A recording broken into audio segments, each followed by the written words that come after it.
You, this lifeless piece of paper. Why are you so important? Why? You that can just throw into that fire there now and it go finish. I know I've been ranting about the audacity that this piece of paper has to be so important. But we won't dwell on that today. We have talked about how having money or not having money can affect the quality of our lives. But today I want to talk about something more, something different. Still on money, but to me it's the cocoa of this matter. I've thought about it and I've discovered that the real issue here is not really this money, this thing per se. It's us, our relationship to it. That's the issue. You see, when I was in primary school, I heard this saying, fire is a good servant, but a bad master. Then when I got to secondary school, I started reading motivational books. I came across the saying that when the purpose of a thing is not known, abuse is inevitable. And it's true. You see that thing they said about fire? You can also say it about money too. Money is a good servant, but a bad master. Look around you. Look at places where people have decided to put money on the throne. How markets? You know now. So yes, we are the problem. Humanity is the problem.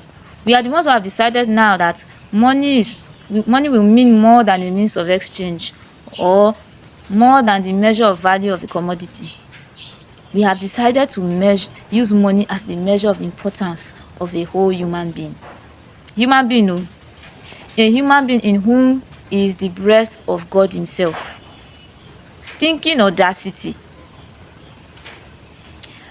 Look, when you buy something from the market, no matter what it is, whether it's just cup, plates, cloth, if you check that thing, you will see its origin, the country it's coming from.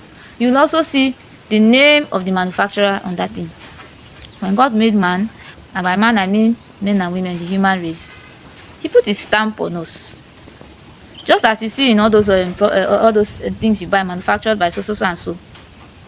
We bear the stamp that we are manufactured by God himself. That's what his word says in Genesis chapter 1, that man was made in the image and likeness of God. Full human being that God breathed, put his breath inside.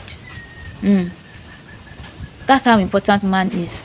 That's why it's error of the worst kind to use something like this piece of paper to measure the value of a person. Unfortunately, that's what we are doing today. Even Christians who are supposed to do better. We look at a full human being, a whole human being who is made in image and likeness of God, someone that Jesus gave his all for, and decide that their importance is tied to how much money, how much of this piece of paper they have, or how little they have. It's very, very unfortunate.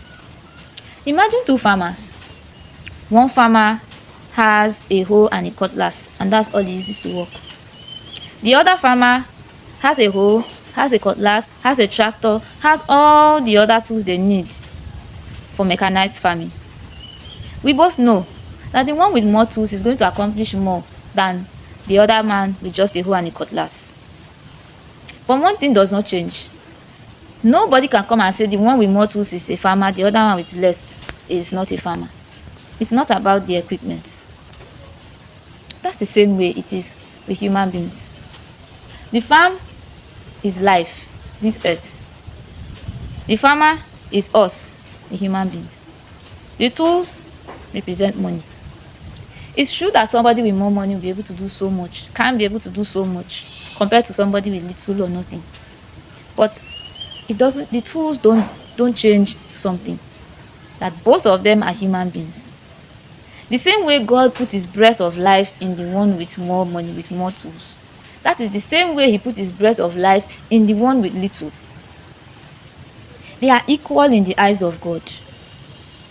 No human being's value should be determined by how much of this piece of paper or how little they have. Look around you. Look at what happens. Look at what has happened in places where we have put money on the throne where it's not supposed to be. Jesus said in Luke chapter 12 verse 15 that a man's life does not consist in the abundance of the things he possesses. But unfortunately, his children today don't think so. It's an error o. You, I'm talking to you. See that this money, this thing, remove am from that throne where you put am. Remove it from that throne. Put it where it belongs. And you know the funny thing? When you start to see money as a tool, that's when you have the opportunity of even making more of it. Think about it.